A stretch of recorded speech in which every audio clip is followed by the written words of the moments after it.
Hello చిచ్చా, నమస్తే. సొంత ఇల్లు కట్టుకోవాలైతే ప్రతి ఒక్కరికి కోరుకుంటది. ఈయనైతే మన మంచిర్యాలలో ఒక మంచి ఇల్లు అయితే తీసుకొని వచ్చిన. మంచిర్యాలలో ఇదైతే లక్ష్మీ టాకీస్. ఇక లక్ష్మీ టాకీస్ నుంచి సీదా పోతే ఇక డిమార్ట్ అయితే వస్తుంది. ఇక డిమార్ట్ నుంచి సీదా గుస్సాయిస్తే ఇక శ్రీనివాస కాలనీ అనేది వస్తుంది. ఈ శ్రీనివాస కాలనీ నుంచి అదైతే రక్షా హోమ్స్. ఇక రక్షా హోమ్ అపార్ట్మెంట్ ముందరనే ఇక మనం అయితే చూపించే ఇల్లు అన్నమాట. ఈ రక్షా హోమ్ నుంచి కొంచెం ఇట్లా ముందట్టుకోతేనే ఇల్లు వస్తుంది. ఇక ఇల్లు ఇక దీనికి వాడిన మెటీరియల్ అయితే అన్ని నెంబర్ 1 క్వాలిటీ. కర్ర కానీ, ఇటుక కానీ, సిమెంట్ కానీ ఇక ఏ విషయంలో అయితే కాంప్రమైజ్ అయితే కాలే మన వాళ్ళు. సో ఇదైతే డబుల్ బెడ్రూమ్ హాల్ కిచెన్. ఇదైతే 200 square yards and 30/60 and 1426 SFT. ఇంకో మెయిన్ పాయింట్ ఏంటంటే ఇది ఈస్ట్ ఫేస్ ఇల్లు అన్నమాట.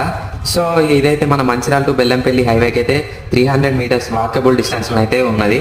సో అట్లా ఇక్కడైతే పీస్ఫుల్ అయితే ఉన్నది లొకేషన్. అయితే ఇప్పుడే కన్స్ట్రక్షన్ అయితే అవుతుంది. మీరు ఇప్పుడే బుక్ చేసుకుంటేనైతే మీకు నచ్చిన కలర్స్ కానీ, టైల్స్ డిజైన్స్ కానీ ఇక అవైతే ఇప్పుడే వేయించుకోవచ్చు అన్నమాట. ఇప్పుడే బుక్ చేసుకుంటే. సో కిందనైతే నెంబర్లు ఉన్నాయి, ఒకసారి అయితే కాంటాక్ట్ చేయండి. మన ఛానల్లో ఫుల్ వీడియో ఉంటుంది, అదైతే చూసేయండి. అట్లా మన ఛానల్ సబ్స్క్రైబ్ చేసుకోండి. Bye bye.